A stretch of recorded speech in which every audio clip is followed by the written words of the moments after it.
E aí, galera, tudo bem? Então, estamos aqui para mais essa aula da Crisma Online, né? Hoje vamos falar sobre os sacramentos e vamos começar com a nossa oração. Em nome do Pai, do Filho e do Espírito Santo. Amém.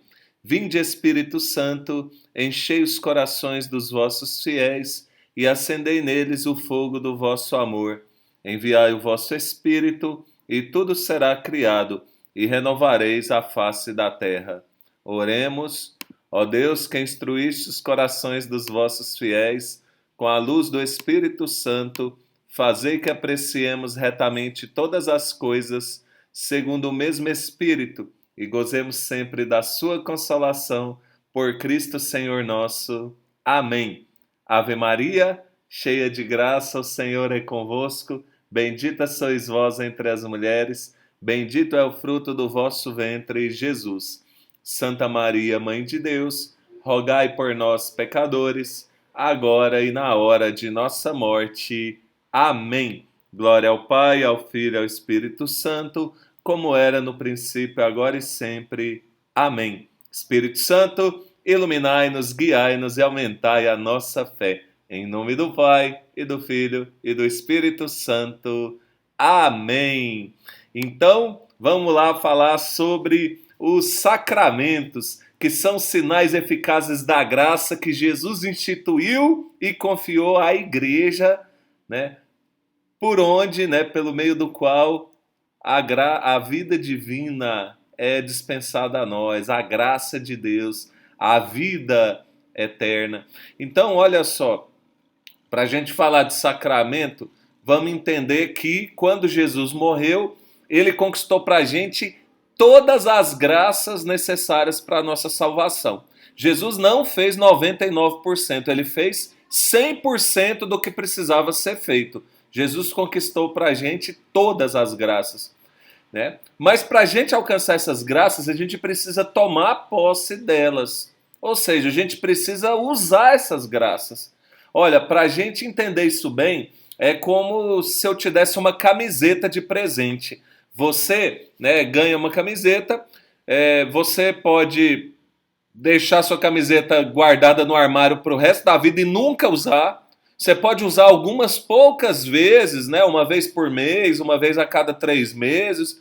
Ou você pode gostar tanto da camiseta que você pode usar ela toda semana, ou às vezes 2 vezes por semana, né? De tanto que você gosta dessa camiseta, né? Então, olha só, a camiseta é sua, você já tem ela, mas você pode deixar guardada no armário e nunca usar. Ou você pode usar algumas vezes, ou pode usar muitas vezes, né? Então, sacramento é isso. Nós temos eles, né? A Igreja Católica os tem, né? Tem gente que usa muito, tem gente que usa pouco, tem gente que não usa, né? Então, foi para aplicar essas graças que Jesus instituiu os sacramentos. Através deles, a gente recebe essas graças que Jesus conquistou para a gente, certinho?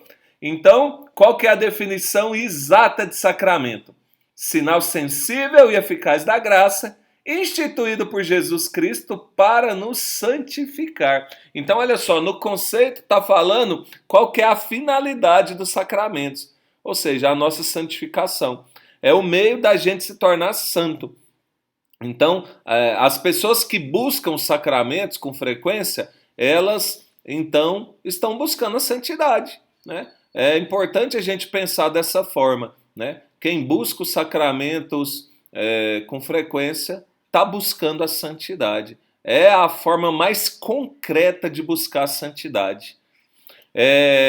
Sacramentos, então, são sinais. Sinais do quê? Do amor de Deus para com toda a humanidade, né? Exemplo, né? Se você ama muito uma pessoa, né, você vai dar um presente, sei lá, um chocolate. Aquele chocolate que você dá para a pessoa não é o amor que você tem por ela, mas é uma manifestação desse amor. É um símbolo desse amor. A pessoa, quando ganha o chocolate, ela olha, não estou ganhando amor, porque chocolate não é amor, chocolate é chocolate. Mas ela vai ver no chocolate, né, que nele está representado o amor. A pessoa sabe que você gosta de chocolate, ela vai te dar exatamente aquele chocolate que você gosta, simbolizando então que ela te ama. né? Mais ou menos isso então, né? No presente está escondido o amor que você tem por essa pessoa. Mas sacramento não é só sinal, né? Sacramento não é só sinal. Por que não? Porque eles são o próprio Deus presente, né? Por exemplo, né? O sacramento da Eucaristia não é um símbolo, mas é o próprio Cristo presente, né? No seu corpo, sangue, alma e divindade, né? Então, Deus está presente em todos os 7 sacramentos, né? Eles são uma realidade. Quantos são os sacramentos? Os sacramentos são 7, né? Então, são 7 sacramentos. Quais são esses sacramentos? Então, é o batismo, a confirmação, a Eucaristia, a confissão, a unção dos enfermos, a ordem e o matrimônio. Alguns desses sacramentos a gente conhece com mais de um nome, né? É o caso da confirmação ou crisma, né? Normalmente as pessoas conhecem mais com o nome de crisma, né? E o crisma é o óleo que usa nesse sacramento da confirmação. A gente tem a Eucaristia, também conhecida como comunhão, e a gente tem a confissão, que também é conhecida como penitência ou reconciliação. Então, quais são os 7 sacramentos? Batismo, crisma, Eucaristia, confissão, unção dos enfermos, ordem e matrimônio. Certinho? Os 7 sacramentos, né, eles atingem todas as etapas da vida, né, de um cristão.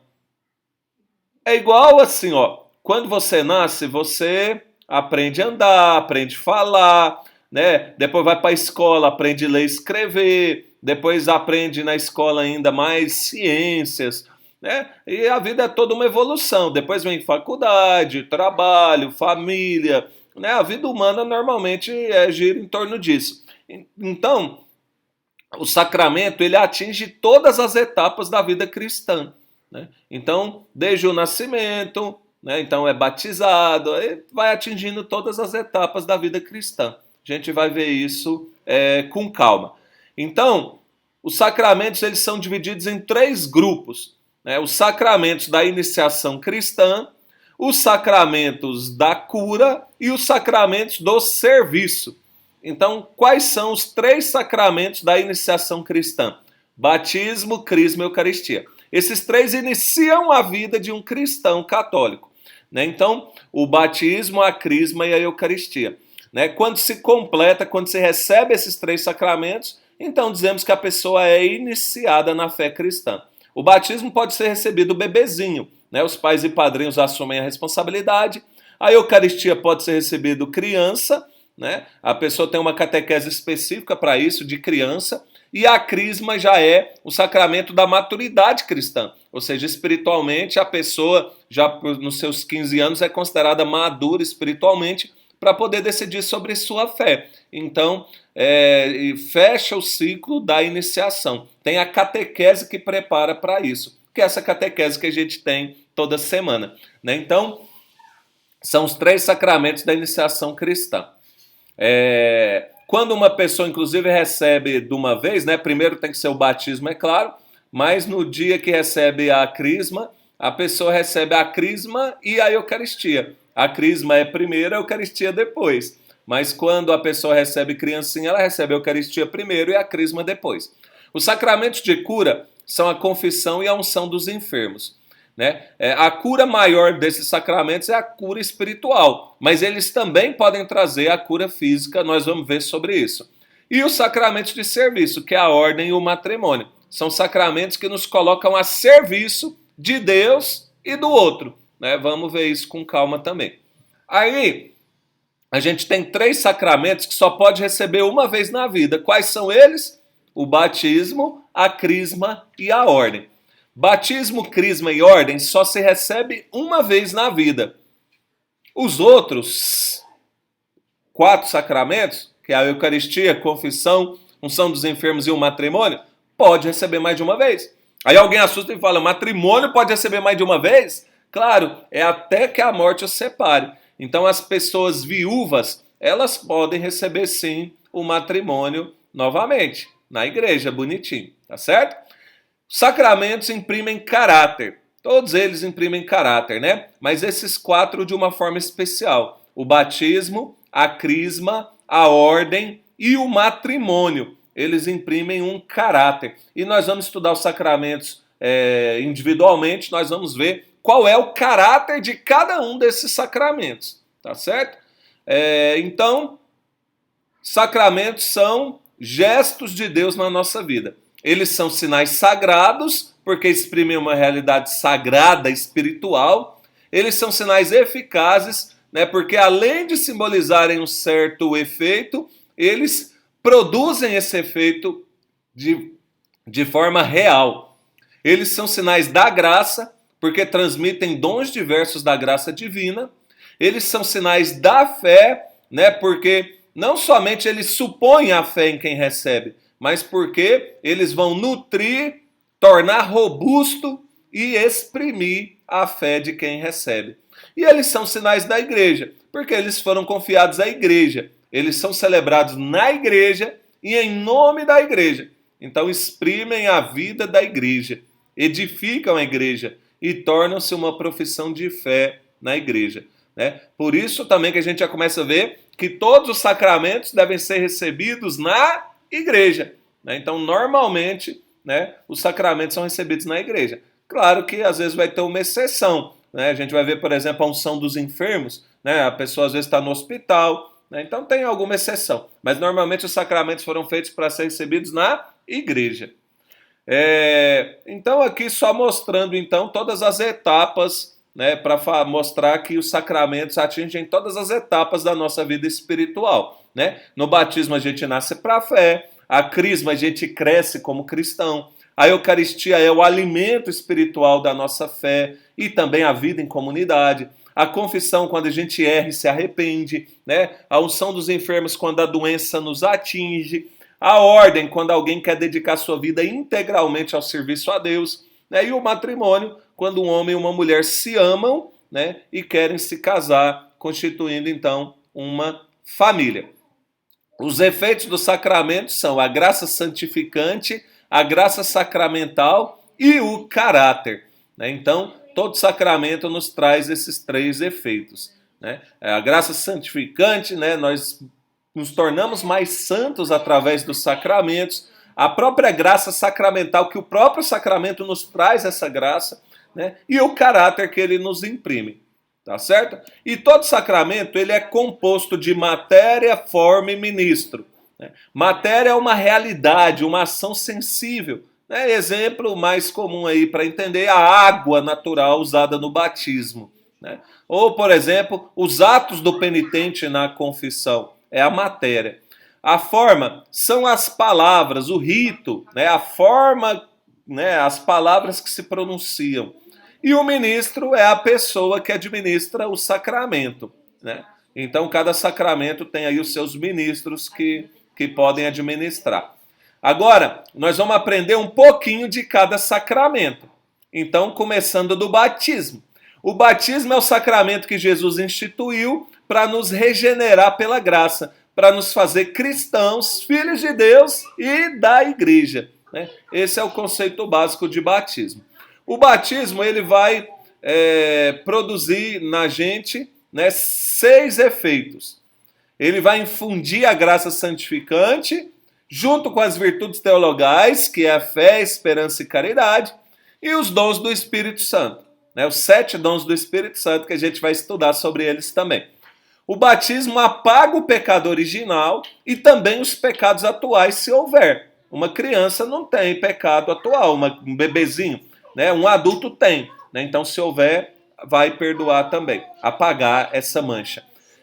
Ele perdoa também toda a pena devida dos pecados. Lembra quando a gente estudou, né, sobre as indulgências, né, que apagam então a pena devida de cada pecado? A confissão apaga a culpa, né? E a gente tem a pena que fica de cada pecado. O batismo apaga também essa pena até o momento que a gente recebe o batismo. Ele imprime na alma o caráter de cristão, né? Então, qual que é o caráter do batismo? Ele torna a pessoa que recebe um cristão. Ele incorpora-nos a Jesus e à igreja, né? Então, também é um efeito do batismo. ele também nos torna aptos para receber os outros sacramentos. Porque sem o batismo não se recebe nenhum outro sacramento. Ele é a porta de entrada de todos os outros sacramentos. Qual a necessidade do batismo? O batismo é absolutamente necessário para a salvação. Sem batismo não nos salvamos, né? Então é assim o ensinamento da igreja. Existe o batismo de desejo. Vou dar um exemplo do batismo de desejo, né? A gente tem às vezes na crisma pessoas que não foram batizadas e que já estão fazendo essa catequese para se preparar para receber os 3 sacramentos da iniciação, que é o batismo, a crisma e a eucaristia. Então olha só, o pagão é aquele que não é batizado, o cristão é aquele que é batizado. E a gente tem uma outra palavra intermediária aí que é o catecúmeno. Quem é o catecúmeno? É aquele que não é batizado ainda, então não é cristão ainda, e não é pagão mais, por quê? Porque já está no caminho do batismo, já está se preparando para receber o batismo. Então, está recebendo a catequese necessária para receber o batismo. Então, essa pessoa é chamada de catecúmeno. Então, por exemplo, né, se um catecúmeno morre, ele ainda não foi batizado, né, sacramentalmente, mas ele recebe o batismo de desejo. Por quê? O desejo dele era receber o batismo. Ele está se preparando e, infelizmente, não deu tempo. Então, aí acontece o batismo de desejo. Tem o batismo de sangue, que é o martírio, né? O exemplo grande que a gente tem é na época de Jesus, quando Herodes mandou matar todas as criancinhas abaixo de 2 anos de idade e todas morreram, muitas, né, sem receber o batismo. Então, é o batismo de sangue, né? São mártires, né? Hoje, nos nossos dias, acontece muito, né? São milhões de abortos por ano, por exemplo, né? Então, né, muitas vezes pode acontecer, então, o batismo de sangue, sim. Por que batizar quando crianças? A gente tem uma coisa muito interessante aí, né? Em algumas religiões só se batizam adultos, mas é importante salientar que essas religiões só tem o batismo, não tem a crisma, por exemplo, né? Então, por que a gente batiza quando criança? Uai, se a gente acabou de falar que o batismo é necessário para a salvação, e olha, quantas pessoas morrem quando crianças, quantas pessoas morrem como bebês, crianças, jovens. Então, por que esperar a fase adulta se o batismo é necessário para a salvação? Então, o ideal é a gente batizar o mais rápido possível, porque uma criancinha, um bebezinho batizado, ele já tem a salvação garantida, porque ele não vai cometer pecados até uma certa idade, né? Por isso, então, a gente batiza quando criança, tá certo? E as crianças mortas sem o batismo?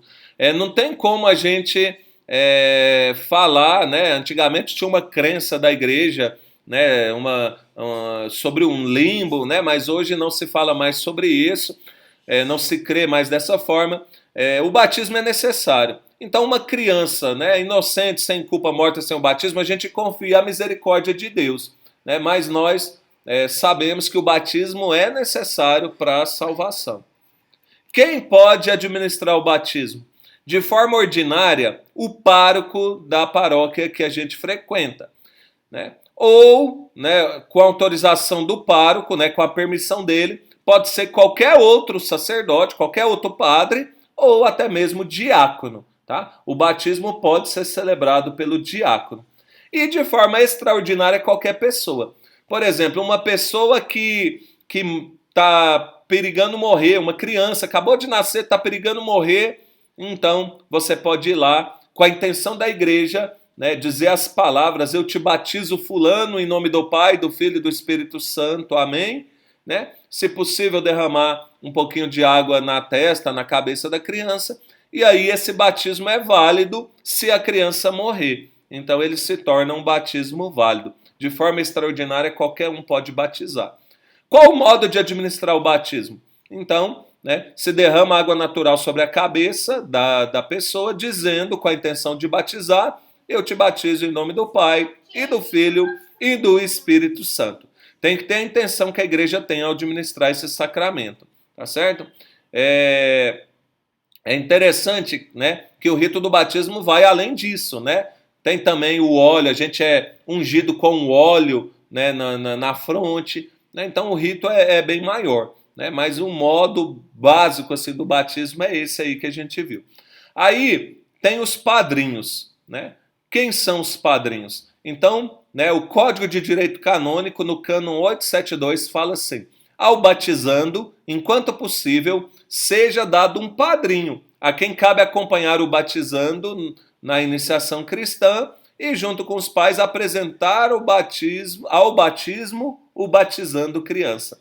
Cabe também a ele ajudar que o batizado leve uma vida de acordo com o batismo e cumpra com fidelidade as obrigações inerentes. Tá vendo? O padrinho tem uma grande missão. O cânon 873 ainda fala assim, ó: admite-se apenas um padrinho ou uma só madrinha, ou também um padrinho e uma madrinha. Então pode ser só um homem, só uma mulher, ou um casal, né? Mas esse casal não precisa necessariamente ser casado, né? Imagina que você tem um irmão, uma irmã, você chama o seu irmão e a sua irmã para ser os padrinhos de batismo, né? Um homem e uma mulher. Pode ser feito dessa forma, tá certo? Agora, se for casado, tem que ser casado na igreja. Então a gente tem aí o cânon 874 que dá as regrinhas para escolher o padrinho. Quais são elas, então, né? As regrinhas, então, falam assim, ó. Primeiro, seja designado pelo batizando, né? Se for adulto, claro, ou por seus pais, ou por quem é responsável. Ou, na falta deles, o próprio pároco ou ministro, né, escolhe alguém para ser o padrinho. Segundo, tenha completado 16 anos de idade, a não ser que tenha uma autorização especial do bispo, né, para ser uma idade menor que essa.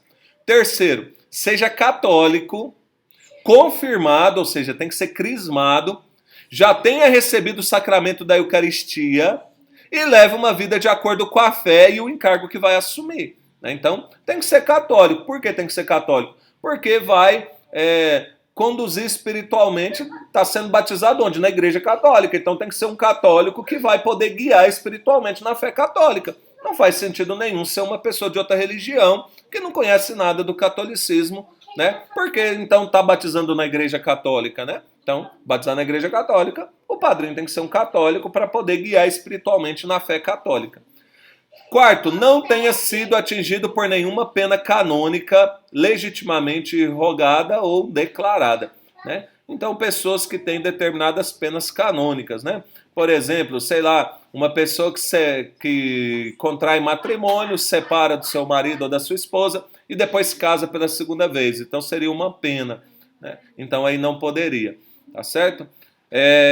Quinto, não seja o pai ou a mãe do batizando, né? O pai e a mãe não podem ser padrinhos, tem que ser pessoas diferentes, né? Também não é aconselhável, sim, pessoas que, porventura, né, de repente alguém de idade próxima, que possa ser futuramente um namorado ou uma namorada e futuramente possa se casar. Porque o marido, a esposa, eles têm um papel diferente de um padrinho. Padrinho vem de pai, madrinha vem de mãe. Seria um pai e uma mãe espiritualmente falando.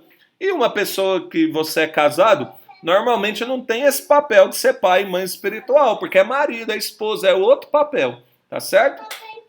Então essas são as regrinhas básicas do padrinho. Como é que é o batismo na Bíblia, né? A Bíblia fala muitas passagens aí sobre o batismo, né? Por exemplo, em Mateus 28, né, fala que é missão da igreja, né? Em João 3, na passagem de Jesus com Nicodemos, fala que o batismo é necessário à salvação. Jesus fala: quem não renascer da água e do Espírito não poderá ver o reino de Deus. Então Jesus está falando tanto que o batismo é necessário. Por isso Jesus fala: necessário vos é nascer de novo. Aquele que nasce da carne é carne, aquele que nasce do Espírito é Espírito. Então Jesus está falando claramente como o batismo é necessário. Te convido depois a ler essa passagem, João 3, para ver claramente nesse encontro de Jesus com Nicodemos, né, esse renascimento que acontece pelo nosso batismo. Por isso, para nós cristãos, o dia do batismo é até mais importante do que o dia do nosso nascimento, né? Você sabe qual foi o dia do seu batismo? Né? Se você que já é batizado não sabe, então procura saber e comemora esse dia, né? A melhor forma de comemorar, às vezes, é indo na própria missa, né, nesse dia, comemorando, né, a sua vida espiritual que nasceu naquele dia. O batismo também nos lava de todo pecado, né, como fala em 2 Coríntios, né, faz de nós novas criaturas. Ele nos faz filhos adotivos de Deus, né? O Filho único de Deus é Jesus Cristo, né? Que é chamado Filho primogênito e também unigênito, porque ele é o Filho único de Deus, né? Nós somos filhos adotivos de Deus e nós nos tornamos filhos adotivos de Deus pelo batismo. O batismo também faz de nós templos do Espírito Santo, como fala em 1 Coríntios, né? O nosso corpo é templo do Espírito Santo. Ele nos incorpora à igreja, como fala em Efésios 4, e ele coloca em nós uma marca indelével, como fala em Romanos 8. É igual o gado, né? Quando se marca o gado, ele fica com aquela marca para sempre no seu corpo. A marca do batismo não é no corpo, é na alma. É uma marca indelével, uma marca que ninguém tira. É a marca de cristão. E aí algumas fotos do batismo para você ver, né? Tá vendo aí nessa foto da esquerda, né? Esse negócio que tem aí embaixo, aí, onde a criança está em cima, chama pia batismal. A celebração do batismo ela ocorre em torno da pia batismal. Então tá lá ó, o padre que está celebrando o batismo, a criança que nesse momento está recebendo a água em cima da sua cabeça, os pais e os padrinhos dessa criança que estão lá mais próximos, né? Então o batismo ocorre, o altar do batismo é a pia batismal. Aí, depois do batismo, a gente fala da crisma, né? Que você está se preparando para a crisma. A crisma é o sacramento que nos dá o Espírito Santo por natureza. Ele imprime na alma o caráter de soldado de Jesus Cristo e nos faz perfeitos cristãos. Então, olha só, o caráter do batismo é cristão. O caráter da crisma, soldado de Jesus Cristo. Então, a crisma é a confirmação do batismo. A crisma é o sacramento da maturidade cristã. Um soldado é aquele, né? Um soldado de um país, ele luta pelo seu país, ele mata e morre pelo seu país. A crisma te faz um soldado de Jesus, ou seja, né? Um discípulo de Jesus a ponto de morrer por Jesus, né? De dar sua vida por Jesus, como um soldado dá a vida pela pátria. Olha que bonito isso, né? Então, a crisma, por isso, ela é de forma adulta. A igreja diz que a pessoa, a partir dos 15 anos, ela já é madura espiritualmente para decidir se ela quer ser católica mesmo. E aí, então, ela vai se crismar, ela vai confirmar o seu batismo. Então, a crisma, ela vai aperfeiçoar a graça batismal, ela vai nos dar o Espírito Santo para que a gente crie uma raiz mais profunda nessa filiação divina. Ela vai nos incorporar com firmeza, com uma firmeza mais profunda, né, a Jesus Cristo. Ela vai tornar mais sólida o nosso vínculo com a igreja e vai nos associar mais à sua missão e vai ajudar que a gente seja testemunha viva da fé cristã pela palavra, acompanhada de obras, né? Então, olha só, nós não podemos, então, ser simplesmente palavras, ou simplesmente proferir palavras, né? A nossa vida precisa ser uma obra. São Francisco de Assis dizia isso. Pregue o tempo inteiro, se necessário, use palavras, né? Então, a pessoa que crisma, ela crisma para ser uma testemunha viva nesse mundo do Evangelho de Jesus Cristo. Para seguir o Evangelho, a gente precisa ler o Evangelho para conhecer e tentar colocar ele em prática na nossa vida. Essa é a missão de quem crisma, tá certo? O catecismo nos fala assim. E a crisma, então, é um sacramento necessário, né? Por causa disso tudo que a gente viu, né? E aí a gente vê quais são os efeitos da crisma. Ela aumenta a graça que a gente já recebeu no batismo. Ela vai imprimir o caráter. Qual caráter? Soldado de Jesus. Vai fortalecer a fé, né? Até porque nesses encontros a gente conhece um pouco mais sobre a fé, então vai fortalecer, né, o conhecimento da fé em Jesus Cristo e ela vai nos fazer testemunhas de Jesus. Quais as condições para receber a crisma? Primeira, lógico, não ter recebido. A crisma só se recebe uma vez na vida, como o batismo também. Segunda condição, ser batizado. O batismo tem que ser sempre o primeiro sacramento. Terceira condição, conhecer os principais mistérios da nossa fé. Isso é o que a gente está fazendo nos nossos encontros de crisma. Os nossos encontros de crisma, a gente conhece esses principais mistérios da nossa fé, dentre outras coisas, claro, né, para a gente poder cumprir essa condição. E quarta, estar em estado de graça. Qualquer sacramento a gente tem que estar em estado de graça para receber. Por isso, normalmente, a gente confessa antes de receber os sacramentos, né, para a gente estar em estado de graça.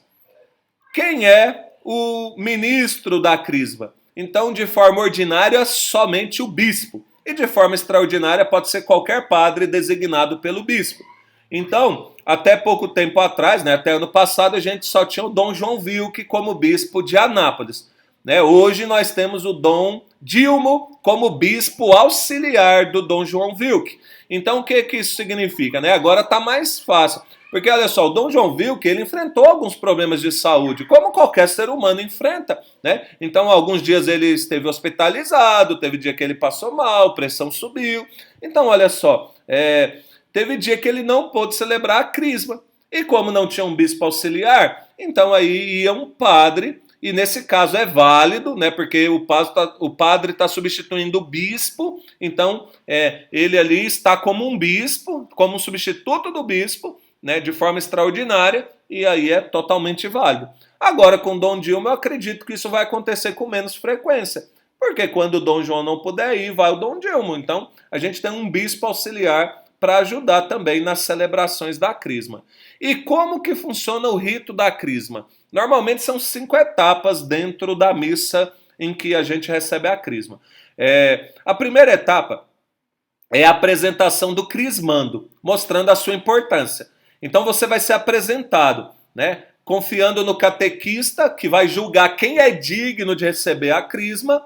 O padre, né, o nosso pároco, lá na celebração, ele vai falar: os crismandos queiram ficar de pé. E aí vocês ficam, ele vira para o bispo e fala: ó, bispo, esses aí são os que foram considerados dignos para receber o sacramento. E o bispo acolhe vocês. Aí depois, a segunda parte é a explicação do sacramento e da missão.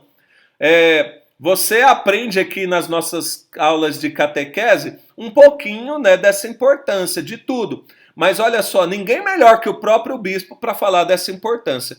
Então ele usa principalmente do momento da homilia da missa para explicar o sacramento e a missão para vocês. E aí vocês entendem com mais clareza ainda, né? Porque, né, nada mais, nada menos que um bispo que está te explicando, ou seja, um representante direto dos 12 apóstolos está te mostrando, então, qual a importância da sua missão de crismado. O terceiro ponto é a renovação das promessas, né, feitas pelos pais e padrinhos quando você foi batizado.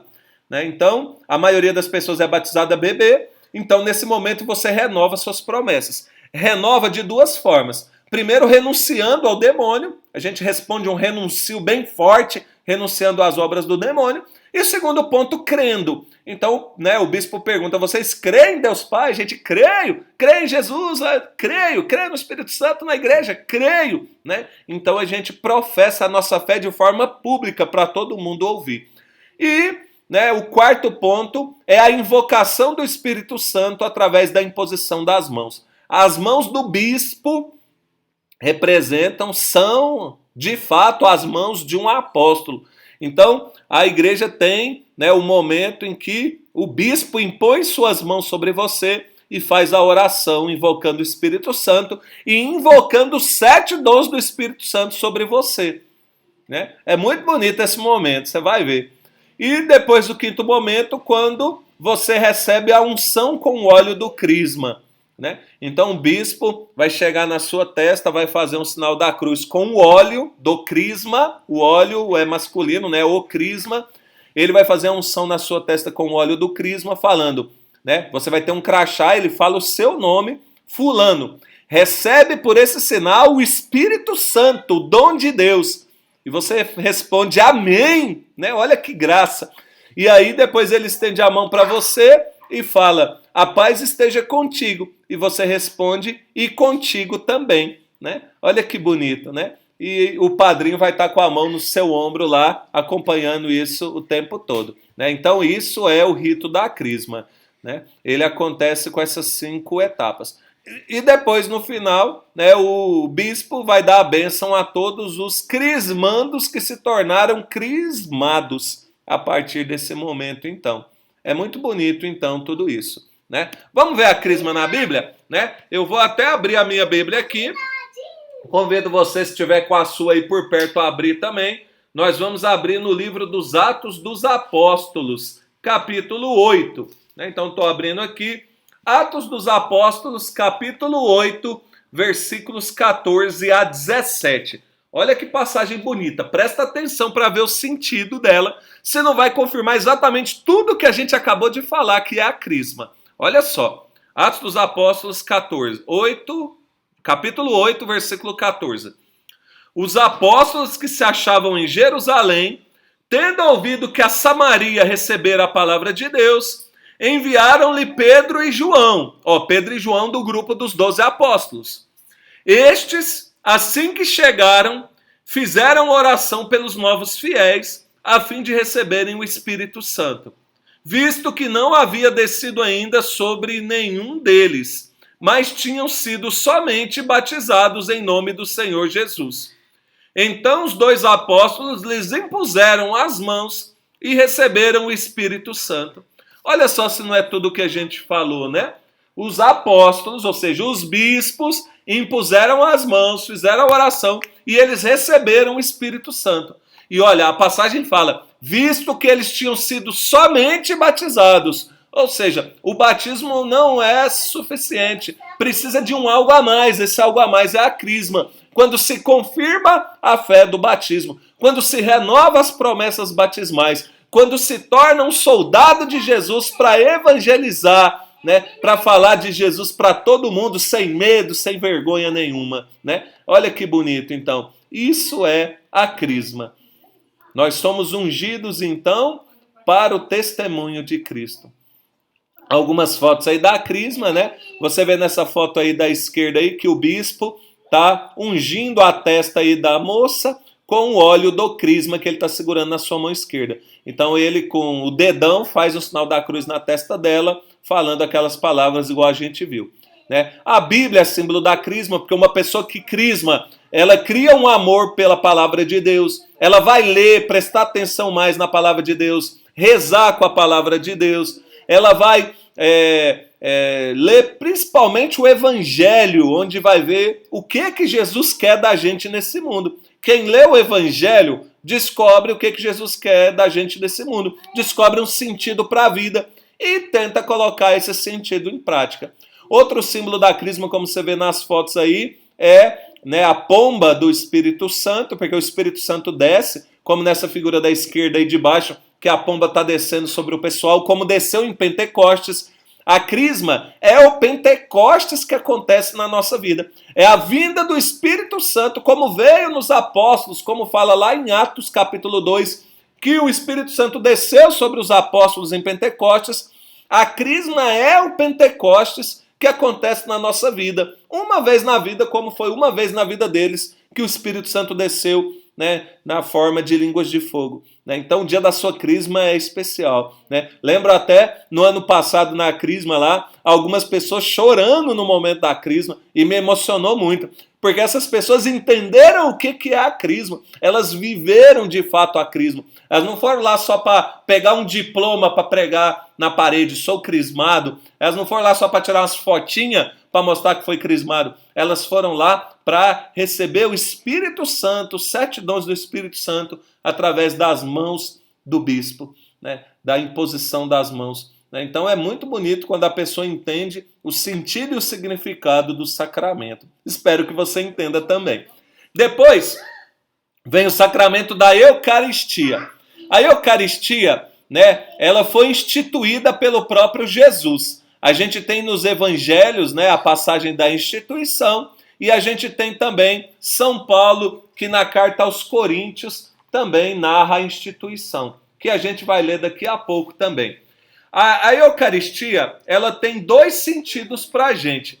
A gente tem a Eucaristia como sacrifício e a Eucaristia como sacramento. A Eucaristia como sacrifício é a missa. A missa é a ceia eucarística. E a Eucaristia como sacramento é a comunhão que a gente pode receber. O verdadeiro corpo, sangue, alma e divindade de nosso Senhor Jesus Cristo. Né? Então, é a transubstanciação. Essa palavra significa a mudança de substância, a substância pão, a substância vinho, através da imposição das mãos sacerdotais. O Espírito Santo desce e transforma o pão em corpo, em carne, o vinho em sangue de nosso Senhor Jesus.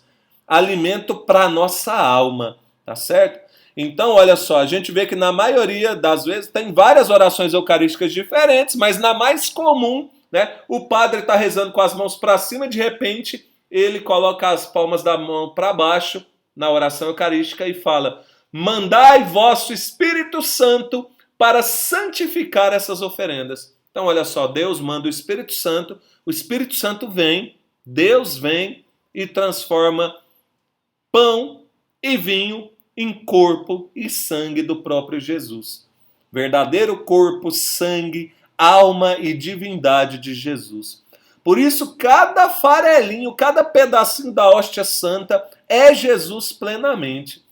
Né? Por isso, muita gente até gosta de receber na boca, para não ter perigo de ficar nenhum farelinho perdido na mão. E quando você recebe na mão, que é um direito, né? Todo mundo pode receber ou na boca ou na mão, você tem que ficar atento se não ficou nenhum farelinho.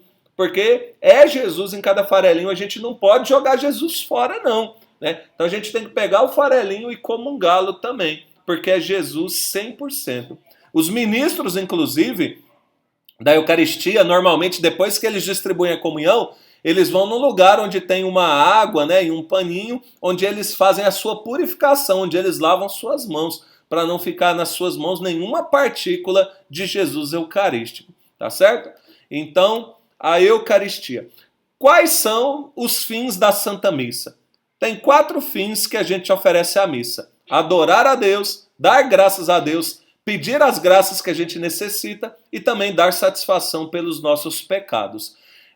Sobre a missa, a gente fala melhor em outra aula da nossa Crisma, em que a gente vai falar sobre ano litúrgico e a missa parte por parte. Né? Então, a Eucaristia como missa, nós vamos deixar para falar melhor em outro momento específico só para isso, que é uma aula inteira só sobre isso. Né? Agora nós vamos falar quais são os frutos da comunhão. Né? Então, a comunhão, ela sustenta a nossa vida espiritual. Né? Igual quando você come um arroz e feijão, que é o que mantém a gente de pé, a comida, né? A comunhão é que mantém o nosso espírito de pé. Ela é o alimento da nossa alma, o alimento espiritual. Então, quais são os frutos da comunhão? Ela acrescenta a nossa união com Cristo, que realmente está presente no sacramento. Ela aumenta a graça e as virtudes em quem comunga dignamente. Comungar dignamente é comungar sem pecado mortal e também sem o pecado venial, que é perdoado no ato penitencial. Pecado mortal na confissão, pecado venial no ato penitencial bem feito, com a contrição perfeita, né? Contrição por amor a Deus. Depois, ele nos afasta do pecado, purifica a gente dos pecados veniais, das faltas e das negligências, porque acende a caridade, né? Então, a pessoa que comunga dignamente, ela vai ser uma pessoa também mais caridosa. Fortalece a unidade da igreja, que é o corpo místico de Cristo. Eu sou igreja, você é igreja. Fortalece essa unidade, porque nós vamos para o mesmo lugar, para a igreja, onde a gente celebra a ceia eucarística, a missa juntos. Então, fortalece essa unidade da igreja. E Cristo, na Eucaristia, nos dá o penhor da glória futura. Penhor significa garantia. Então, olha só, a pessoa que comunga com frequência, claro, para comungar dignamente, ela está confessando com frequência, ela tem de Jesus a garantia do céu. Olha que bonito, né? Baseado nisso, quais são as disposições para comungar bem? Então, precisa de 3 coisas para uma boa comunhão. Primeira delas, fundamental, é estar na graça de Deus, ou seja, livres do pecado mortal, limpos. Por isso, a gente precisa confessar com frequência. Só a confissão apaga o pecado mortal. Vamos estudar sobre confissão daqui a pouco. Segundo ponto, guardar o jejum eucarístico. 1 hora antes da comunhão, a gente não come nem bebe nada. Só água e remédio que é permitido, tá? Claro que às vezes tem alguma exceção médica, mas normalmente guarda o jejum eucarístico. Você não come nada, nem bebe outras coisas fora a água 1 hora antes da comunhão, para o corpo estar completamente limpo, para que Jesus habite plenamente nele. Quando a gente comunga, né, Jesus então vai para a nossa corrente sanguínea e fica lá. Então 1 hora antes da comunhão. Se a missa é 7 horas da noite, né, a comunhão normalmente é 7h30, talvez um pouquinho depois. Então a partir de 6h30 você já mantém o jejum eucarístico. E o terceiro ponto, saber a quem se recebe. Por isso que uma pessoa visivelmente drogada ou, né, alcoolizada visivelmente, que talvez está fora, né, do seu juízo normal, né, ela não pode comungar.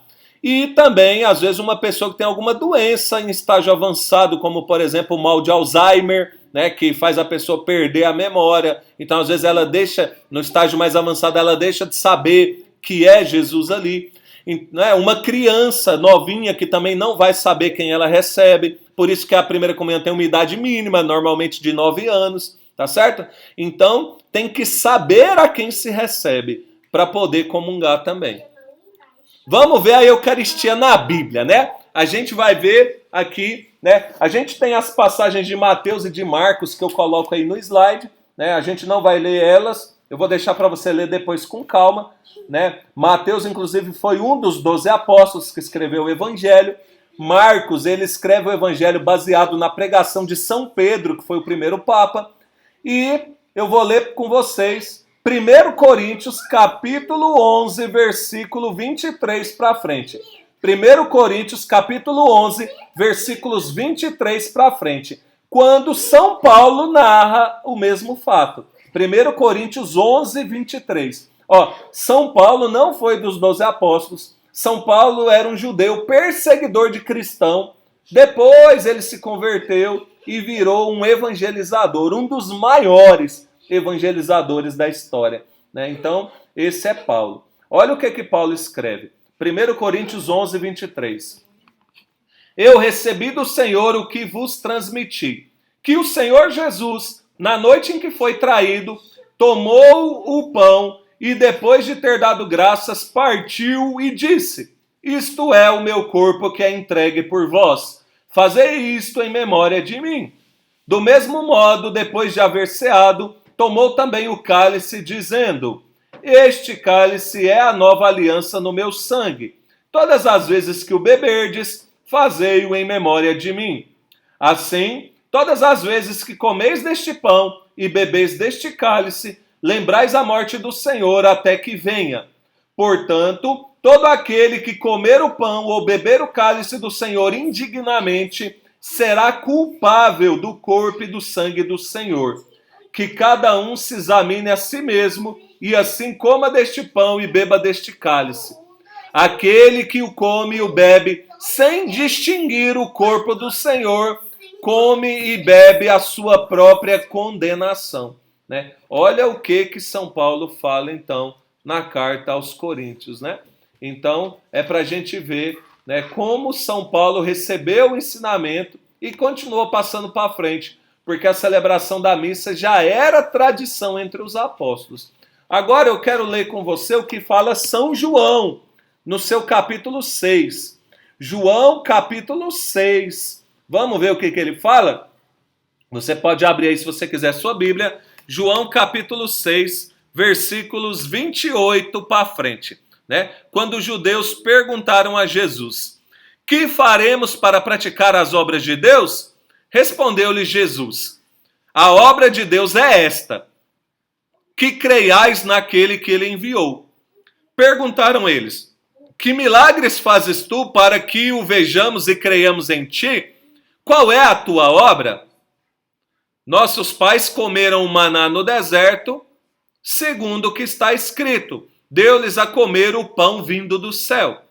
Jesus respondeu-lhes: em verdade vos digo, Moisés não vos deu o pão do céu, mas o meu Pai é quem vos dá o verdadeiro pão do céu. Porque o pão de Deus é o pão que desce do céu e dá a vida ao mundo. Disseram-lhe: Senhor, dá-nos sempre deste pão. Jesus replicou: eu sou o pão da vida. Aquele que vem a mim não terá fome, e aquele que crê em mim jamais terá sede.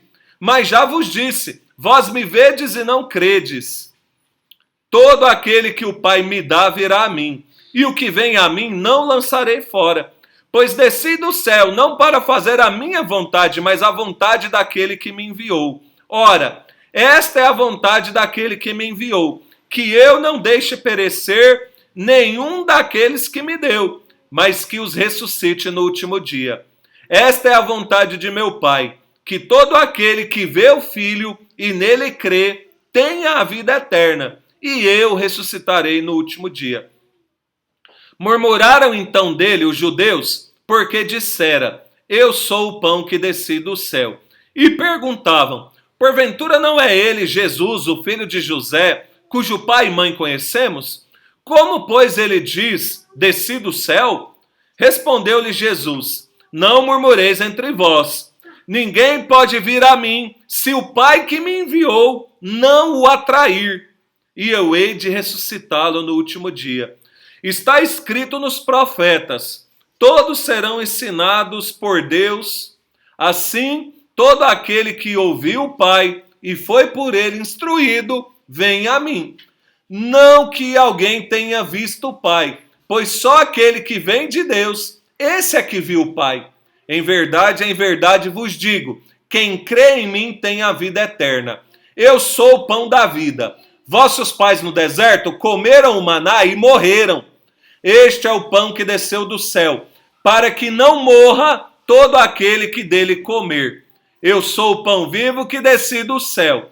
Quem comer deste pão viverá eternamente. E o pão que eu hei de dar é a minha carne para a salvação do mundo.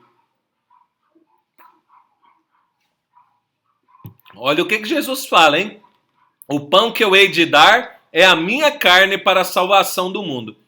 A essas palavras, os judeus começaram a discutir, dizendo: Como pode este homem dar-nos a comer a sua carne? Então Jesus lhes disse: em verdade vos digo, se não comerdes a carne do Filho do Homem e não beberdes o seu sangue, não tereis a vida em vós mesmos. Quem come a minha carne e bebe o meu sangue, tem a vida eterna, e eu ressuscitarei no último dia. Pois a minha carne é verdadeiramente uma comida, e o meu sangue verdadeiramente uma bebida. Quem come a minha carne e bebe o meu sangue, permanece em mim e eu nele.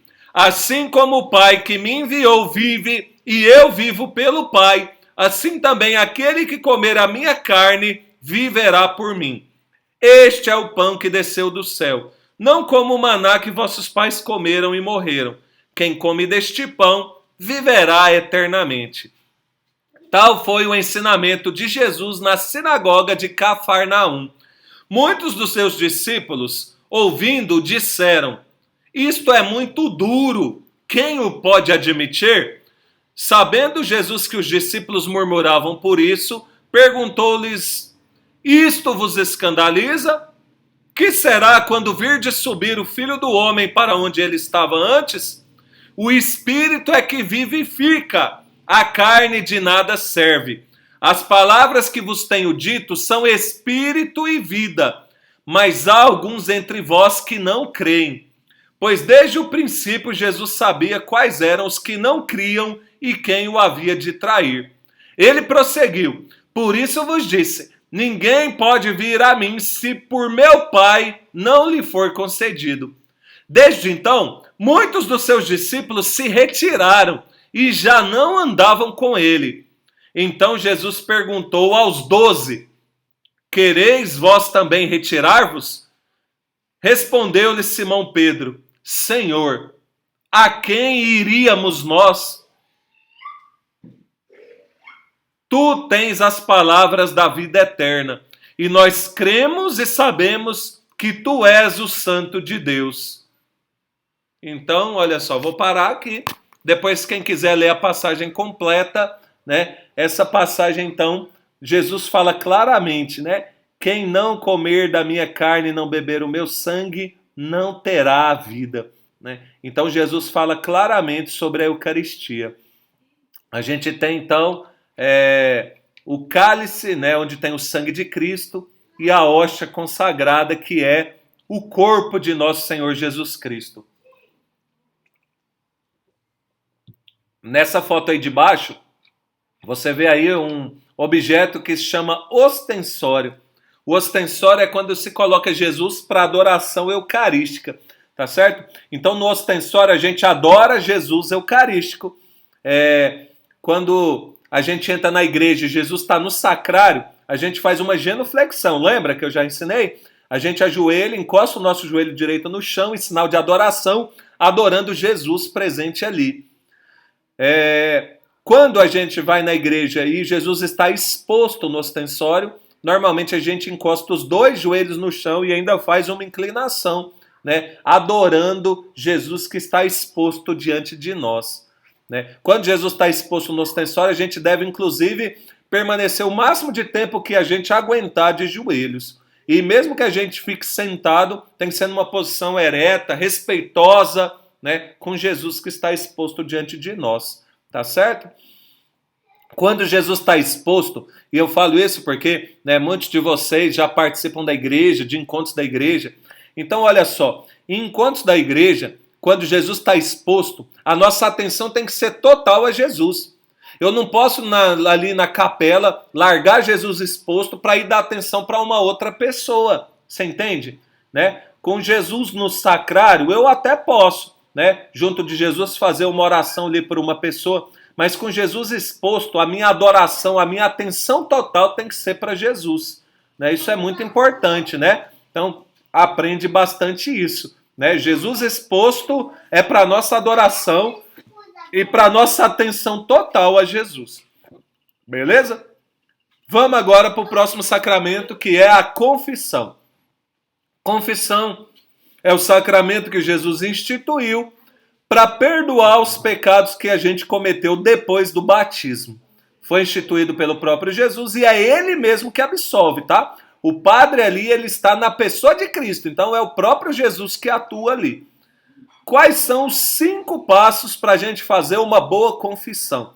Então, o primeiro, olha só, desses 5 passos, 4 deles é eu direto com Deus, eu e Deus. E um desses passos é na presença do sacerdote. Dos 5 passos, você está vendo aí, ó, o 4º passo, que é a confissão dos pecados, esse é o único na presença do sacerdote. Os que vêm antes desse são antes da confissão, e depois desse é o que a gente faz depois da confissão. Vamos entender cada um. Os 3 passos iniciais, exame de consciência, arrependimento e propósito de emenda, a gente faz antes da confissão. Um bom exame na verdade, o exame de consciência a gente tem que fazer todo dia da nossa vida. Né? Normalmente antes de dormir, por exemplo, é uma hora ideal. Fazer um exame de consciência de como foi o dia, quais os pecados graves que eu cometi, quais os pecados leves que eu cometi. Exame de consciência. Depois vem, junto com o exame de consciência, no exame de consciência eu penso, qual foi a última vez que eu confessei, tentando ser o mais exato possível, porque eu vou falar isso para o padre na hora da confissão. Ó, eu confessei a última vez no mês passado. Né? Tem gente que foi 4 meses atrás, 1 ano atrás, tem uns que tem 10 anos que não confessam, um absurdo, né? Então, olha só, eu vou falar qual foi a última vez que eu me confessei. Para quem vai receber a primeira Eucaristia, como é a primeira confissão da vida, então fala, ó, é a primeira vez que eu estou me confessando, porque eu vou receber a primeira comunhão. Então, a gente fala, no exame de consciência, a gente lembra qual foi a última vez que a gente confessou. Pode anotar, tá? Para não esquecer. Né? Você confessou hoje? Anota, então, para não esquecer, se você não tem uma boa memória. O arrependimento, ele precisa acontecer. À medida que eu lembro de cada pecado, eu tenho que me arrepender. Chama contrição, né, esse arrependimento. Tem uma contrição que é perfeita e uma que é imperfeita. A contrição perfeita é quando eu faço por amor a Deus. E a imperfeita é quando eu faço por medo ou por qualquer outro motivo. Então, né, mesmo a imperfeita já vale para que eu receba a confissão. Então precisa ter o mínimo de um arrependimento, de uma contrição para acontecer. Se eu não me arrependo do pecado, mesmo que eu fale para o sacerdote, a confissão é inválida. O terceiro ponto é o propósito de emenda. O que é isso? Então olha só, eu lembrei do meu pecado, eu arrependi e eu vou falar, ó, eu não vou mais pecar, Deus. Eu vou fazer todo o esforço humano que eu puder para não cometer esse pecado novamente. Isso é o propósito de emenda, tá certo? Junto com o exame de consciência também é bom você tentar lembrar mais ou menos quantas vezes você cometeu aquele pecado. Sei lá, o pecado de falar mal dos outros, né? Uma coisa é, no último mês que você confessou, nesse último mês, você falou uma vez mal de alguém. Outra coisa é você falar 10 vezes mal de alguém. Outra coisa é você, todo dia desse mês, ter falado mal de alguém, né? Então isso é importante falar, a frequência com que você cometeu aquele pecado. Porque quanto mais frequente se torna um vício, então se torna mais grave, tá certo? Aí entra o quarto passo. Eu entro no confessionário e vou confessar os meus pecados para o padre. Ó, o passo é confessar os pecados, não é justificar os pecados, tá? Você não entra lá, por exemplo, você falou mal, né? Sei lá, vamos pegar outro pecado. Você xingou alguém, né? Você brigou, você deu um murro na cara da sua irmã, do seu irmão. Aí você não chega lá e fala, ó, pecado. O que é o pecado? Eu dei um murro na cara do meu irmão. É um pecado grave, né? Então olha só. Mas você fala assim, tem gente que chega e fala, ah, eu dei uma na cara do meu irmão, mas porque ele começou, ele me xingou e falou que eu não prestava. Ó, você não está lá para justificar o seu pecado. Você está lá para confessar o seu pecado, tá? Então, não tem justificativa, tem a confissão. Então, ó, qual foi o meu pecado? Eu dei um murro na cara do meu irmão. Pronto, esse é o pecado, tá certo? Então a gente começa a confessar os pecados dos mais graves primeiro, até os mais leves depois. Tá certo? Os pecados leves, quando a gente comete com muita frequência, eles se tornam vícios, então é bom de ser confessado também.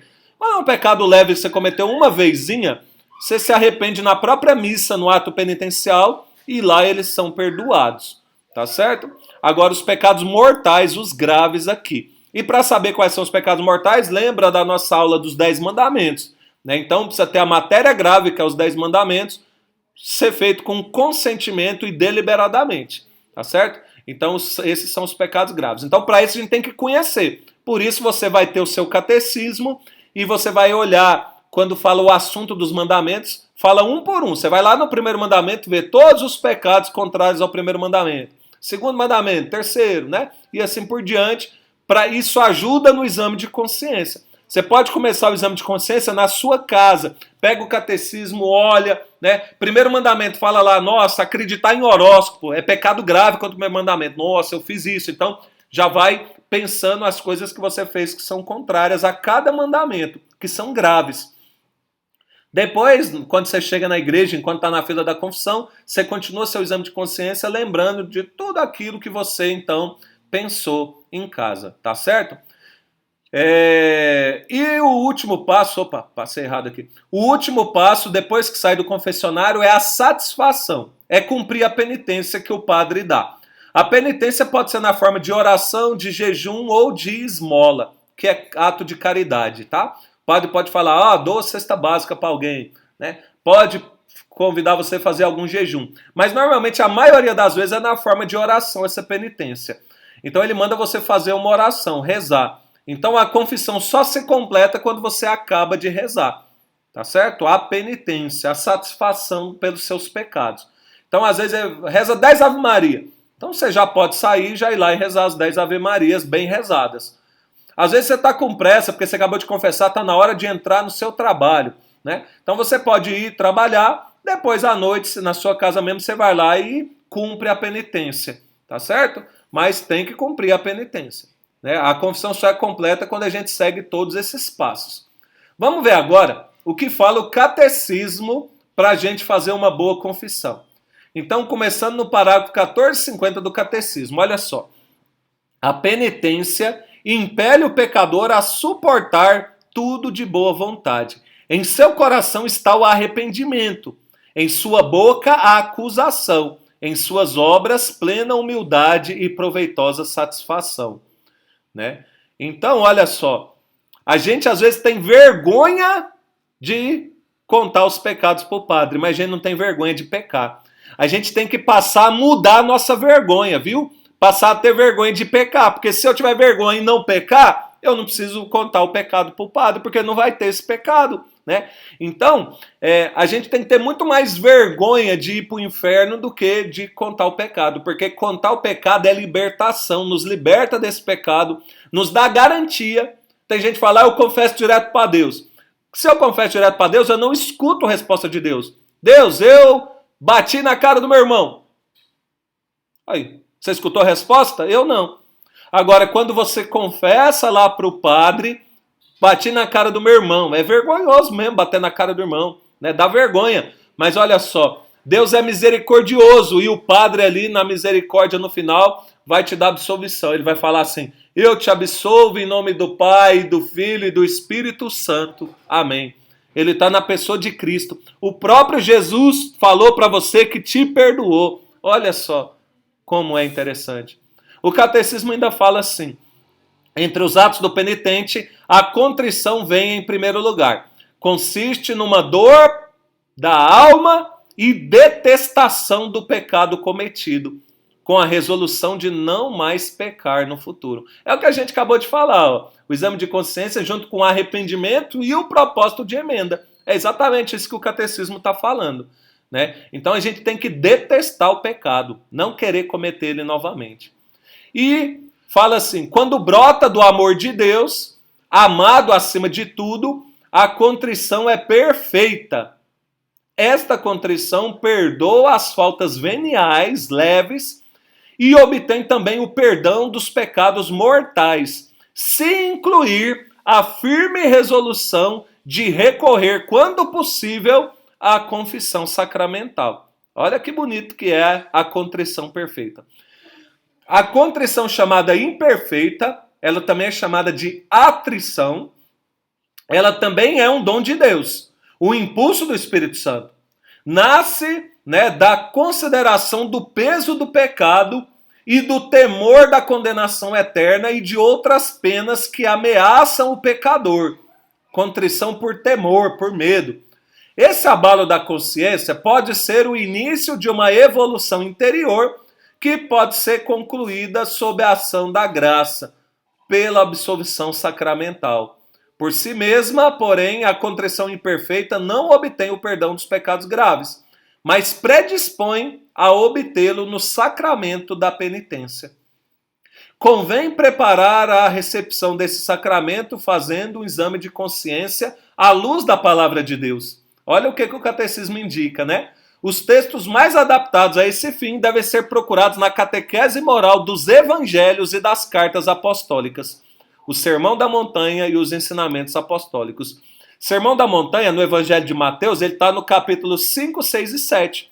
Então, olha só, o catecismo nos ensina que antes de confessar, a gente ler o Evangelho de Mateus, capítulos 5, 6 e 7, é uma oração, um exame, um início bom de um exame de consciência para nos ajudar nesse sacramento.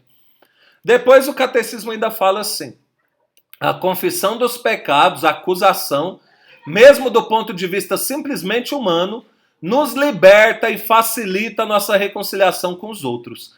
Pela acusação, o homem encara de frente os pecados dos quais se tornou culpado, assume a responsabilidade deles e assim abre-se de novo a Deus e à comunhão da igreja, a fim de tornar possível um futuro novo. E o catecismo ainda vai falar assim para a gente, né? A declaração dos pecados ao sacerdote constitui uma parte essencial do sacramento da penitência. Os penitentes devem, na confissão, enumerar todos os pecados mortais de que têm consciência, depois de examinar-se seriamente, mesmo que esses pecados sejam muito secretos e tenham sido cometidos somente contra os 2 últimos mandamentos. Pois às vezes esses pecados ferem gravemente a alma e são mais prejudiciais do que os outros que foram cometidos à vista e conhecimento de todos. Quando os cristãos se esforçam para confessar todos os pecados que lhe vêm à memória, não se pode duvidar que tenham o intuito de apresentá-los todos ao perdão da misericórdia divina.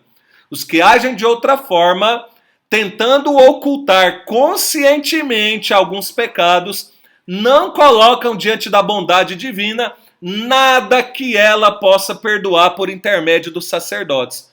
Pois, se o doente tem vergonha de mostrar sua ferida ao médico, a medicina não pode curar aquilo que ignora. Então o catecismo está falando assim, ó: se você esquece um pecado sem querer, esse pecado acaba sendo perdoado.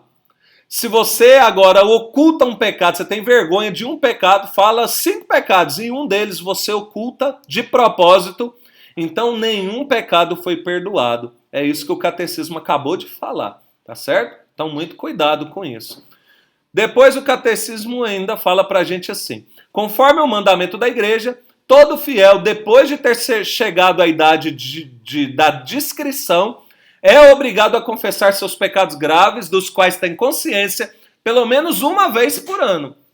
Aquele que tem consciência de ter cometido um pecado mortal não deve receber a Sagrada Comunhão, mesmo que esteja profundamente contrito, sem receber previamente a absolvição sacramental, a menos que tenha um motivo grave para comungar e lhe seja impossível chegar a um confessor. As crianças devem confessar-se antes de receber a primeira Eucaristia. Ficou claro, não ficou? Então, saindo agora do catecismo, vamos falar das indulgências. Nós já falamos sobre esse assunto, lembra quando a gente falou do credo e dos principais dogmas? Então lembra que a indulgência é a remissão, que é perdão, da pena temporal devida dos pecados já perdoados. Todo pecado gera em nós duas coisas, a culpa e a pena. A culpa só é perdoada na confissão e a pena é pela indulgência. Então o purgatório, se a gente morre e vai para o céu, a gente tem o perdão desses pecados no purgatório, que é um local de purificação. Purgatório vem de purificação. É onde eu purifico a minha alma, né, as penas de todos os meus pecados, né, a justiça de Deus, para que eu possa entrar no céu. Existe a indulgência plenária e parcial. Né? Então, para ganhar indulgência, plenária é total e parcial é parcial. Para ganhar indulgência é necessário que esteja em estado de graça santificante, né, ou seja, confessado, e se faça aquilo que a igreja pede. Né? Então, tem muitas formas de ganhar indulgência. A missa, por exemplo, ela dá indulgência parcial. Quanto mais fervor, piedade você participa da missa, mais indulgência parcial a gente ganha. A reza do terço nos dá indulgências. Tem muitas formas de ganhar indulgências.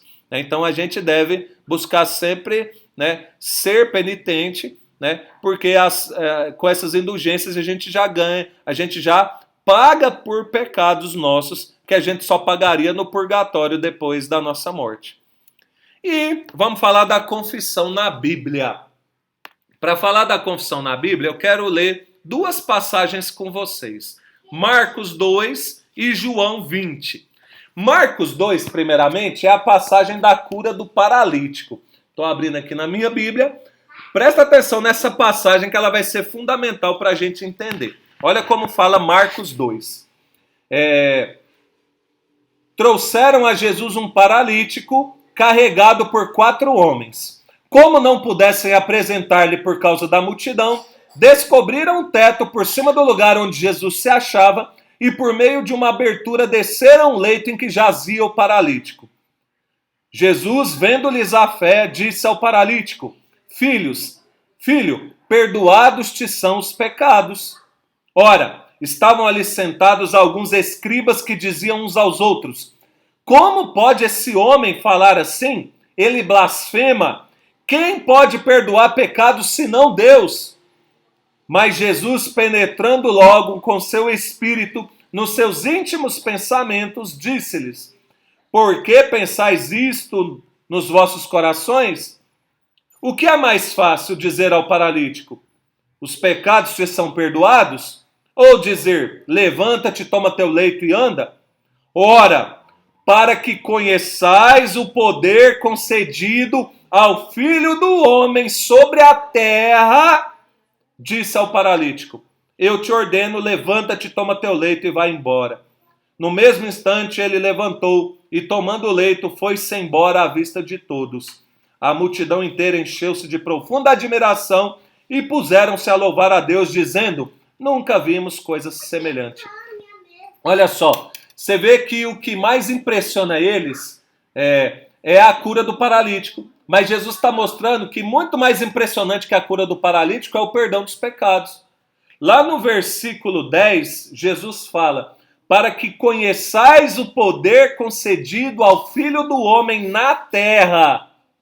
Então, olha só, O poder de perdoar pecados foi concedido a Jesus na terra. Essa passagem de Marcos ela é importante para a gente entender agora o que vai vir lá no Evangelho de João, no seu capítulo 20. Tá certo? João capítulo 20, vou começar lendo o versículo 19. Olha só como vai completar bem o que falou em Marcos. Na tarde do mesmo dia, que era o primeiro da semana, é importante eu lembrar vocês que esse episódio é depois da ressurreição de Jesus. Na tarde do mesmo dia, que era o primeiro da semana, os discípulos tinham fechado as portas do lugar onde se achavam por medo dos judeus. Jesus veio e pôs-se no meio deles. Disse-lhes ele: a paz esteja convosco. Dito isto, mostrou-lhes as mãos e o lado. Os discípulos alegraram-se ao ver o Senhor. Disse-lhes outra vez: a paz esteja convosco. Como o Pai me enviou, assim também eu vos envio a vós.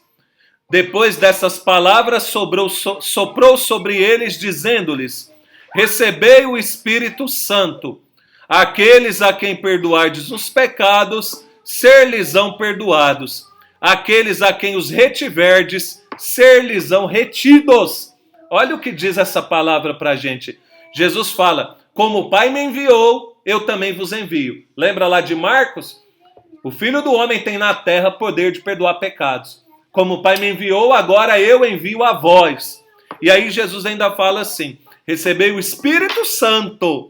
Os pecados daqueles que vocês perdoarem serão perdoados. Os pecados daqueles que vocês não perdoarem serão retidos. Então, olha só, não é muito claro que Jesus passa o poder de perdoar pecados de forma sacramental aos apóstolos? Né? Para mim, só lendo essas duas passagens já ficou bem claro. E a gente ainda tem várias outras passagens que falam sobre o tema, como por exemplo, 2 Coríntios, quando São Paulo fala do ministério da reconciliação. Lembra como a gente chama a confissão? De 3 formas: confissão, penitência ou reconciliação. Então, a igreja exerce o ministério da reconciliação, é o que nos fala São Paulo. Né? Então esse sacramento nos lembra a misericórdia infinita do Pai, porque eu posso me confessar quantas vezes forem precisas. Então aí estão algumas imagens, né, de pessoas se confessando.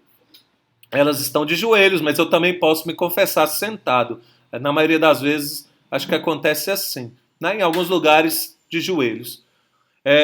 Vamos agora para o sacramento da unção dos enfermos. É o sacramento instituído para o alívio espiritual e também corporal do cristão que está enfermo, né, com uma doença grave. Quais os efeitos da unção dos enfermos? Primeiro, a união do enfermo à paixão de Cristo para o seu bem próprio e de toda a igreja. Segundo, consolo, paz e ânimo para suportar de forma cristã os sofrimentos da enfermidade ou da velhice. Tem, doença. Quem é ateu vai ter, quem é de qualquer religião vai ter, quem é cristão também vai ter. Agora, tem 2 formas da gente suportar os sofrimentos. Uma é de forma cristã e outra é de forma não cristã. De forma cristã é reclamando, maldizendo, achando ruim tudo. E de forma cristã é, né, suportar os sofrimentos, oferecendo eles por amor a Jesus. Jesus na cruz, você sofreu muito mais do que o que eu estou sofrendo aqui. Então, Jesus, eu estou participando agora um pouco da sua paixão. Jesus, agora eu estou entendendo um pouquinho mais do tanto que você sofreu por amor a mim. Eu quero te entregar, Jesus, o meu sofrimento. Mais ou menos assim. Terceiro, o perdão dos pecados se não pode confessar. E contando com que esteja arrependido de suas culpas, ao menos com a dor da atrição. Lembra que é a contrição imperfeita. Então, olha só. Se a pessoa está em coma, por exemplo, e não pode se confessar, então a unção dos enfermos perdoa os pecados se a pessoa tem um arrependimento deles. Tá certo? Por isso é muito importante. Você que ama uma pessoa, sua avó, por exemplo, está no hospital internado em estado grave. Melhor coisa que você pode fazer por ela, além de rezar, chama o padre para levar a unção dos enfermos. Porque essa unção dos enfermos pode dar o perdão dos pecados e a garantia do céu para essa pessoa amada sua que está lá no hospital, perigando morrer, né? Então, se a pessoa pode confessar, ela confessa e recebe a unção. Se ela está em algum estado que ela não pode falar, não pode estar em coma, por exemplo, então ela recebe o perdão mesmo sem confessar. Outro efeito da unção dos enfermos é o restabelecimento da saúde corporal, se isto for conveniente à saúde espiritual. Então é assim, né? Não quer dizer que recebeu a unção vai melhorar, mas já houveram casos, inclusive milagrosos, existem muitos casos milagrosos, que a pessoa recebe a unção dos enfermos e de forma milagrosa sara da sua doença, né? Se isso for conveniente à saúde espiritual. Ou seja, se depois daquilo a pessoa sair e for ter uma vida, né, para levar Deus a sério, então ela vai ter o restabelecimento da sua saúde corporal. Por que não? Mas a gente tem que lembrar que todo mundo vai morrer, né? Ninguém é imortal. Senão, todo mundo recebia a unção dos enfermos e não morria nunca. Então, o último efeito, a preparação para a passagem à vida eterna. Se for o momento, né, da pessoa morrer, então ela vai morrer preparada para ir para o céu. Olha que bonito, né? Nos dá a garantia do céu. Vamos ver a unção dos enfermos na Bíblia? Tem várias passagens, como você pode ver aí, mas eu quero ler para você uma passagem que está na carta de São Tiago, que é bem claro esse sacramento. Tiago, capítulo 5, versículo 13 para frente. Olha o que fala. Alguém entre vós está triste? Reze. Está alegre? Cante. Está alguém enfermo? Chame os sacerdotes da igreja e estes façam oração sobre ele, ungindo com óleo em nome do Senhor. A oração da fé salvará o enfermo e o Senhor o restabelecerá. Se ele cometeu pecados, ser-lhes-ão perdoados. Confessai os vossos pecados uns aos outros e orai uns pelos outros para serdes curados. A oração do justo tem grande eficácia. Vê o que falou exatamente da unção? Né? Lembrando que a unção dos enfermos, ela tem, né, o óleo, né, da unção. A matéria é o óleo que também você é ungido. Então a pessoa é ungida com o óleo da unção dos enfermos nesse sacramento. Então é o que fala desde aqui na Bíblia, né? Carta de São Tiago. A pessoa é ungida com o óleo e os pecados são perdoados. Olha como é bonito, né? A nossa Igreja Católica. Vamos agora falar do sacramento da ordem. É o sacramento que Jesus instituiu para conferir o poder e a graça de exercer funções e ministérios eclesiásticos que se referem ao culto a Deus e à salvação das almas. Isso é a ordem. Qual é o ministério dos sacerdotes? Tem 4 missões especiais. Pregar a palavra de Deus, administrar os sacramentos, especialmente a missa, guiar o povo cristão para a santidade e dirigir ao Senhor a oração oficial da igreja com a oração da liturgia das horas. Né? Os leigos, como eu e você, também podemos rezar a oração da liturgia das horas. Agora, os sacerdotes, eles têm a obrigação, não é escolha não, né? Eles têm que rezar essa oração, que é a oração oficial da igreja. Né? Então, esses são os 4 ministérios. Né? A ordem, né? Lembrando que a gente tem 3 graus, o diácono, o presbítero e o episcopo. Diácono, presbítero e bispo. Diácono, padre, bispo. Né? O padre é o presbítero. Então, são os 3 graus da ordem. O diácono, ele pode ser um homem casado, né, e que dedica à igreja. O diácono pode celebrar 2 sacramentos, o batismo e o matrimônio. O padre pode celebrar 5 sacramentos, o batismo e o matrimônio, igual ao diácono, e além desses, a missa, a eucaristia, a confissão e a unção dos enfermos. E os outros 2 sacramentos, somente o bispo, que é a ordem e a crisma. Né? Esses são só do bispo. Deu para entender bem? Então a gente tem também a ordem na Bíblia, por exemplo, nas cartas de São Paulo a Timóteo e a Tito. Né? Em 2 Timóteo, Paulo ordena Timóteo. Em Tito, Paulo encarrega ele de constituir presbíteros em cada cidade. Padres, né? Presbítero é o padre.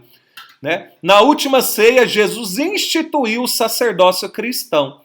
Né? Então, né, são várias passagens bíblicas aí. Aqui tem algumas imagens da ordem. Né? Então o bispo ordenando aí o diácono que está se tornando padre. E na figura da esquerda, o diácono, né, que vai se tornar padre, prostrado no chão. Esse gesto de prostrar significa morte. Ele morre para a vida velha dele e nasce para uma vida nova, né? Isso é a ordem, então. Muito bonito, né? Vamos agora, finalmente, para o matrimônio.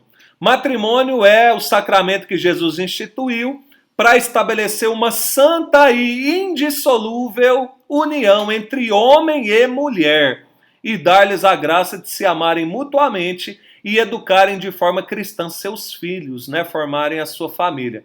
Então o matrimônio tem duas funções, unitiva e procriativa, união e procriação. Então o matrimônio tem que ser baseado nessas duas coisas. A união, o que é a união do matrimônio? Não é só uma união sexual não, tá? O matrimônio une corpo e alma. É a união entre um homem e uma mulher de corpo e alma, né? Então é muito bonito isso, né? Nos planos de Deus, o homem que deixa o seu pai e sua mãe e a mulher que deixa seu pai e sua mãe se unem, formando uma só carne, né? Mas não só uma só carne no sentido sexual, né? Mas uma só pessoa também no sentido espiritual, no sentido de unir corpo e alma. E a procriação. Duas pessoas não podem se casar falando, nós não vamos querer ter filhos, né? Para casar precisa querer ter filhos, né? Precisa ter o propósito de querer ter filhos, né? Para poder casar na igreja. Tanto que antes, né, do casamento é feita uma entrevista do pároco com as pessoas que vão casar, onde então ele pergunta e os dois podem falar se querem ou não, tá certo? E aí sobre o matrimônio, então, vamos ver, né, ele na Bíblia. Queria ler com vocês aqui duas pequenas passagens. A primeira, né, do Gênesis, capítulo 2, quando, né, lá no versículo 24, Deus fala assim: por isso o homem deixa seu pai e sua mãe para se unir à sua mulher, e já não são mais que uma só carne. E a outra passagem que eu quero ler está lá em Mateus capítulo 19, quando o próprio Jesus institui o matrimônio e fala assim. Lá em Mateus capítulo 19, né, versículo 3, fala assim: os fariseus vieram perguntar a Jesus para pô-lo à prova. É permitido a um homem rejeitar sua mulher por um motivo qualquer? Respondeu-lhe Jesus: não lestes que o Criador no começo fez o homem e a mulher e disse, por isso o homem deixará seu pai e sua mãe e se unirá à sua mulher e os dois formarão uma só carne? Assim já não são dois, mas uma só carne. Portanto, não separe o homem o que Deus uniu. Disseram então eles: por que então Moisés ordenou dar um documento de divórcio à mulher ao rejeitá-la? Jesus respondeu-lhes: é por causa da dureza do vosso coração que Moisés havia tolerado o repúdio das mulheres. Mas no começo não foi assim. Ora, eu vos declaro que todo aquele que rejeita sua mulher, exceto no caso de matrimônio falso, e esposa uma outra, comete adultério. E aquele que esposa uma mulher rejeitada, comete também adultério. Então, olha só, Jesus explicou que existe uma situação específica de matrimônio falso. A igreja não anula um casamento. Anular é assim, no futebol. Um time faz um gol, o juiz vai lá e anula dizendo que estava impedido, né? Então isso não acontece. Você não anula uma coisa que aconteceu. Agora, tornar nula é diferente. Existem alguns casos, né, quando uma das partes engana a outra, vamos dizer com essas palavras, a igreja tem um tribunal específico para julgar caso a caso, né? E se a igreja julga que aconteceu isso, então foi um teatro que aconteceu, né? Porque uma das partes enganou a outra. Então a igreja torna nulo o matrimônio, ou seja, ela disse, aquilo lá não aconteceu, foi um teatro, uma enganação. Então as duas pessoas não se casaram, elas são solteiras, né? Isso é o que acontece no caso de matrimônio falso. A igreja tem um tribunal específico que julga isso. Aí, os discípulos então disseram a Jesus: se tal é a condição do homem a respeito da mulher, é melhor não se casar.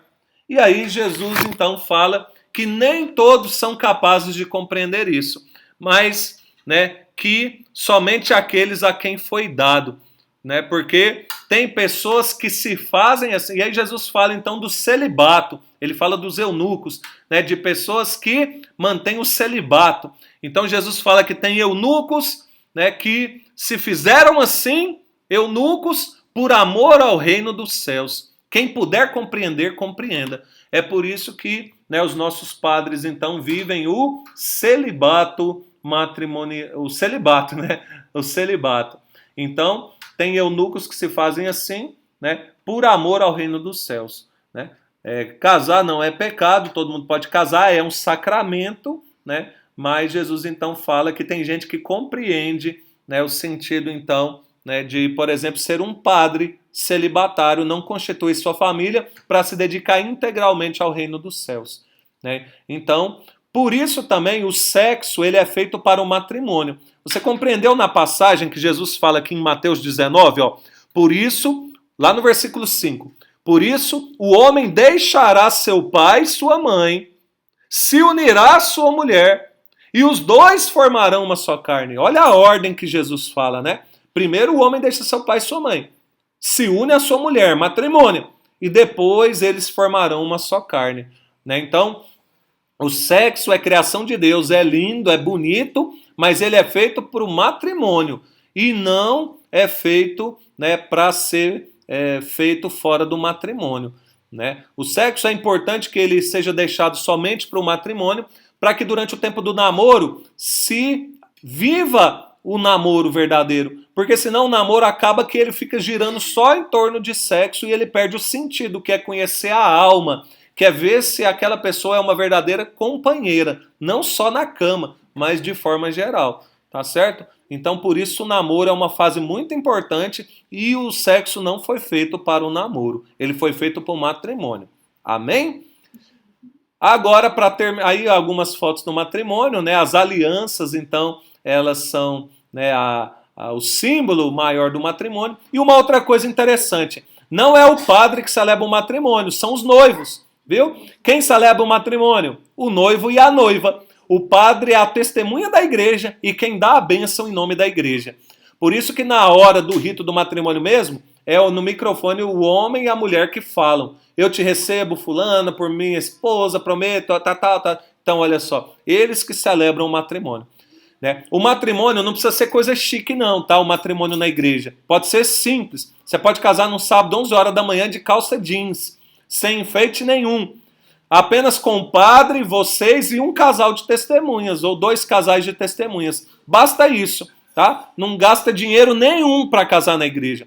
Agora, quem quer gastar, quer enfeitar tudo, gastar, pegar vestido caro, enfeites caros, fazer festa cara, aí já não é uma coisa da igreja, aí já é uma coisa civil, da sociedade. Às vezes até uma imposição que fala, você tem que casar assim. Mas não tem não, tá? Matrimônio é uma coisa simples e quanto mais simples, mais bonito. Porque olha só, o verdadeiro sentido do matrimônio, e por isso ele é na igreja, é o quê? É você estar, você homem, você mulher, estar um com o outro diante de Deus para receber de Deus a bênção na casa de Deus. Olha que bonito isso, né? Por isso é muito importante valorizar o matrimônio na sua forma sacramental. Depois temos os sacramentais. Vamos falar rapidamente sobre sacramentais, porque muita gente confunde sacramento com sacramental. Sacramentos são muito importantes. O sacramental tem sua importância, mas não tanta quanto os sacramentos, tá certo? Então, sacramental não é superstição, e tem gente que às vezes usa como superstição, e isso é pecado, né? Mas a gente tem os sacramentais em várias categorias. Quais são as categorias? Orações, as orações são sacramentais. Objetos piedosos, né, como terços, escapulários, sinais sagrados, o cruz, por exemplo, né, o sinal da cruz, e cerimônias religiosas, né, sem ser os sacramentos, né, aí são sacramentais. Então, alguns sacramentais, por exemplo, são combinação, né, de 2 dessas coisas. Por exemplo, o rosário, ele é a combinação de uma oração com um objeto piedoso, tá certo? Agora, a gente não pode esquecer, contudo, né, que o mérito não está no objeto. Seria superstição, tá? Você pegar um terço, andar com um terço no seu bolso ou lá no seu carro, acreditando que estando esse terço lá, esse objeto vai te proteger porque tem um poder de te proteger de um acidente ou de qualquer coisa. Aí já é superstição, né? O poder mágico não é o objeto, né? Mas é o que? É o que ele representa. Então a gente tem que ter isso bem claro para não fazer confusão, tá? Esses objetos, esses, né, sacramentais, não são necessários para a nossa salvação. A gente pode viver sem eles e ser salvo. Mas é claro que eles ajudam muito a nossa salvação, né? Quem, né, às vezes não encontra força para resistir a um pecado, por exemplo, simplesmente segurando uma cruz ou rezando um terço, né? Então, é muito importante a gente ver isso. O sinal da cruz, por exemplo, que a gente faz, né, a gente então se coloca na presença de Deus. É uma graça, né? É bom, é um sinal cristão católico, né? Então, quando a gente vê a imagem de um santo, né, então a gente vê que a gente é chamado à santidade. Por isso é legal não só ter a imagem de um santo, mas conhecer a história daquele santo. Porque aí você vai tentar trilhar o caminho que aquele santo trilhou, porque ele é santo, por quê? Porque ele conseguiu viver o evangelho, ele conseguiu trilhar o caminho de Jesus, ele conseguiu chegar perto de Jesus. E eu quero fazer a mesma coisa, todos nós somos chamados a isso. Então eu vou pegar um pouquinho da vida dele e tentar trazer para a minha vida, para chegar perto de Jesus. Olha que bonito, né? Então, os sacramentais. Quais são, né? Alguns exemplos sacramentais. A água benta, a vela, as palmas, os crucifixos, medalhas, terços, escapulários, bênçãos protetoras, o exorcismo que é feito por padres, não qualquer padre, mas o padre exorcista, né? As imagens em geral, né? Então todos são exemplos de sacramentais, né? Certinho? Né? Deu para aprender então tudo isso? Bom, com isso então a gente encerra essa nossa aula sobre os sacramentos. Espero que você tenha conseguido aprender. Dúvidas? Fale comigo no WhatsApp ou no grupo nosso da Crisma ou em particular para a gente tirar as dúvidas, já que a nossa aula está tendo que ser dessa forma, né, pela internet. Tá bom? Foi um prazer estar com vocês. Vamos terminar com a nossa oração? Em nome do Pai, do Filho e do Espírito Santo. Amém. Glória ao Pai, ao Filho e ao Espírito Santo, como era no princípio, agora e sempre. Amém. Jesus, manso e humilde de coração, fazei o nosso coração semelhante ao vosso. Espírito Santo, iluminai-nos, guiai-nos e aumentai a nossa fé. Em nome do Pai, do Filho e do Espírito Santo. Amém. Galera, foi um prazer. Fica com Deus e até mais. Deus abençoe vocês.